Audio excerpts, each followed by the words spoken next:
প্রিয় দর্শক, আসসালামু আলাইকুম। স্বাগত টাইমলাইন বাংলায়। আমরা এই সময়ের বিভিন্ন খবর নিয়ে আপনাদেরকে আপডেট জানাবো। বিভিন্ন জায়গার কোথায় কি হচ্ছে সেই খবরগুলো আপনাদেরকে জানাতে চাচ্ছি। এই মুহূর্তে শাহবাগে বিশাল গ্যাঞ্জাম হচ্ছে। শাহবাগে আওয়ামী লীগের কর্মীরা সেখানে জমায়েত হয়েছিল এবং তারপরে সেখানে আন্দোলনকারীরা এসে জমায়েত হলে তাদের মধ্যে ধাওয়া পাল্টা ধাওয়া শুরু হয় এবং এখন পর্যন্ত সেখানে ধাওয়া পাল্টা ধাওয়া চলছে। এছাড়াও সেখানে বিভিন্ন সরকারি স্থাপনায় এখন পর্যন্ত হামলা করেছে আন্দোলনকারীরা বলে জানিয়েছে বিভিন্ন পত্রিকা। আমরা এছাড়াও দেখব পত্রিকাগুলো এখন কি বলছে।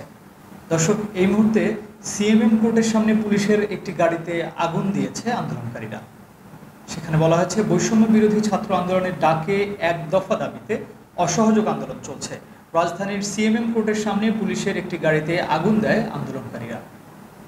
এছাড়াও মুন্সিগঞ্জের সুপার মার্কেট এলাকায় আন্দোলনকারীদের সঙ্গে আওয়ামী লীগের কর্মীদের মধ্যে সংঘর্ষ এখনও চলছে। মুন্সিগঞ্জ শহরে আজ রোববার বৈষম্য বিরোধী ছাত্র আন্দোলনের সর্বাত্মক অসহযোগ কর্মসূচি ঘিরে সংঘর্ষ শুরু হয়েছে। সকাল 9:45টার দিকে শহরের সুপার মার্কেট এলাকায় আন্দোলনকারীদের সঙ্গে আওয়ামী লীগের নেতাকর্মীদের মধ্যে ব্যাপক সংঘর্ষ হয়। এ সময় দুই পক্ষের মধ্যে পাল্টাপাল্টি পাল্টা ধাওয়া হয়েছে। পরিস্থিতি নিয়ন্ত্রণে পুলিশ কাঁদানে গ্যাসের সেল ছড়ে। এ প্রতিবেদন পাওয়া পর্যন্ত আমরা যেটা জানতে পেরেছি 11:15 পর্যন্ত সংঘর্ষ চলছিল। এছাড়া যেটা বলছিলাম, শাহবাগে আওয়ামী লীগের নেতাকর্মীদের মধ্যে পাল্টা ধাওয়া, ব্যাপক ভাঙচুর। রাজধানীর শাহবাগ মোড়ে লাঠি সোঁটা হাতে শত শত লোক জড়ো হয়েছেন। সকাল 10:30টার পরে তারা পুরান ঢাকার দিক থেকে মিছিল নিয়ে জড়ো হয় সেখানে। সে সময় বঙ্গবন্ধু মেডিকেল বিশ্ববিদ্যালয় কলেজের সামনে দিকে আওয়ামী লীগের নেতাকর্মীরা স্লোগান দিচ্ছিলেন। তবে পুরান ঢাকার দিক থেকে আসা মিছিল থেকে তাদের ধাওয়া দেয়া হয়। তারা হাসপাতালের ভেতরে ঢুকে যান। তারপর থেকেই সেখানে বিভিন্নভাবে পাল্টা ধাওয়া হচ্ছে বা হয়েছে, এখনো হচ্ছে। সংঘর্ষের সময় হাসপাতাল প্রাঙ্গণে রাখা কয়েকটি গাড়ি ভাঙচুর করা হয়। মিছিলের সময় এক দফা দাবিতে স্লোগান দেওয়া হয়, আরও বলা হয়, আমার ভাই মরল কেন, প্রশাসন জবাব চাই। এছাড়া আমরা আরও কিছু পত্রিকা দেখে নিতে চাই। এই মুহূর্তে আমরা জাগো নিউজের শিরোনাম দেখব, সায়েন্স ল্যাব অবরোধ করেছেন আন্দোলনকারীরা। এছাড়া আমরা আরেকটি খবর দেখতে পাচ্ছি, প্রবাসে বাংলাদেশিদের বিক্ষোভ গ্রেফতারে বিব্রত সরকার। আমরা আরেকটা শিরোনাম দেখতে পাচ্ছি, চট্টগ্রামে সকাল থেকেই রাজপথে শিক্ষার্থীরা। এছাড়াও ঢাকা চট্টগ্রাম মহাসড়কে যান চলাচল ইতিমধ্যেই বন্ধ হয়ে গেছে। আরেকটা খবর আছে, আজ সকাল 6টা থেকে রাত 9টা পর্যন্ত কারফিউ শিথিল আছে এবং এর মধ্যেই সকাল 9টা থেকে দেশের বিভিন্ন জায়গায় এখন পর্যন্ত বিভিন্ন জায়গায় আমরা খবর পাচ্ছি সংঘর্ষ শুরু হয়েছে এবং এই সংঘর্ষ এখনও চলছে।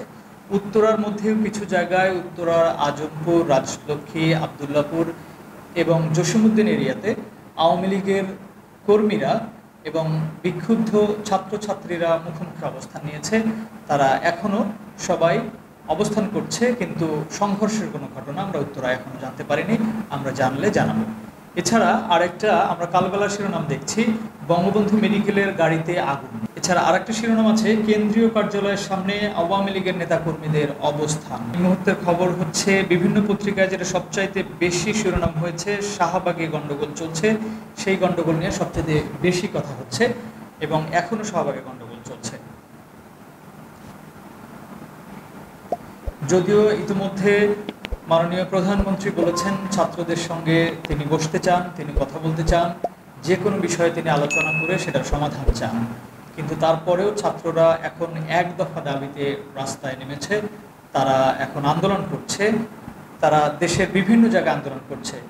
চট্টগ্রাম, রংপুর, রাজশাহী, বরিশাল, ঢাকা, সব জায়গায় এখন একযোগে আওয়ামী লীগের নেতাকর্মী এবং বিক্ষুব্ধ ছাত্র, শিক্ষক এবং সাথে অভিভাবকরাও তারা রাস্তায় নেমেছেন এবং তারা রাস্তায় নেমে অবস্থান নিয়েছেন। যে কোনো কিছু পরিস্থিতির জন্য তারা প্রস্তুত আছেন বলে জানাচ্ছেন বিভিন্ন গণমাধ্যমকে।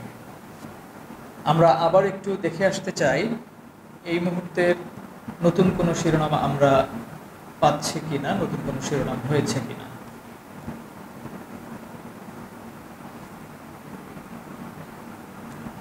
এখন এই মুহূর্তে ঢাকার রাস্তায় যানবাহন অনেক কম। কিছু ব্যক্তিগত গাড়ি দু একটা, কিছু সিএনজি, কিছু রিক্সা ছাড়া এই মুহূর্তে আসলে কোথাও তেমন কিছু চলছে না বলে আমরা জানতে পেরেছি। চট্টগ্রামে একই অবস্থা, চট্টগ্রামে গণপরিবহন কম, যাত্রীও হাতে গোনা। এবং আরেকটা যে বিষয় ছিল, আদালতে এখন এই মুহূর্তে শুনানি চলছে। বিভিন্ন আইনজীবীরা যে ছাত্রদেরকে সরাসরি গুলি করা থেকে বিরত থাকার যে কথা বলেছিলেন, সেটা নিয়ে যে শুনানি হওয়ার কথা, সেটা আজকে এখন শুরু হয়েছে, সকালে শুরু হয়েছে, এখনও চলছে। আমরা জানতে পারিনি আদালত থেকে কি রায় এসেছে বা আসবে। আমরা জানতে পারলে আপনাদেরকে সরাসরি জানিয়ে দেব। এই মুহূর্তে যাত্রাবাড়িতেও সংঘর্ষ চলছে, যাত্রাবাড়িতেও সংঘর্ষ শুরু হয়েছে।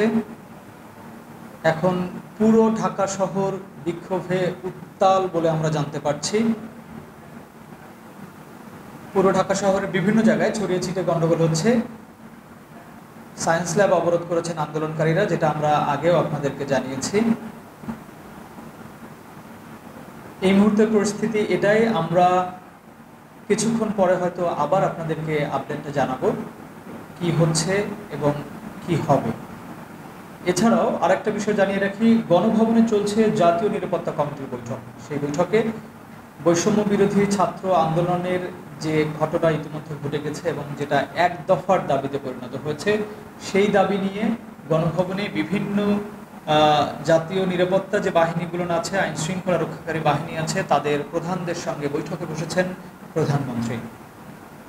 এখানে বলা হয়েছে বৈষম্য বিরোধী ছাত্র আন্দোলনের অসহযোগ আন্দোলনের মধ্যেই বৈঠকে বসেছে নিরাপত্তা সংক্রান্ত জাতীয় কমিটি।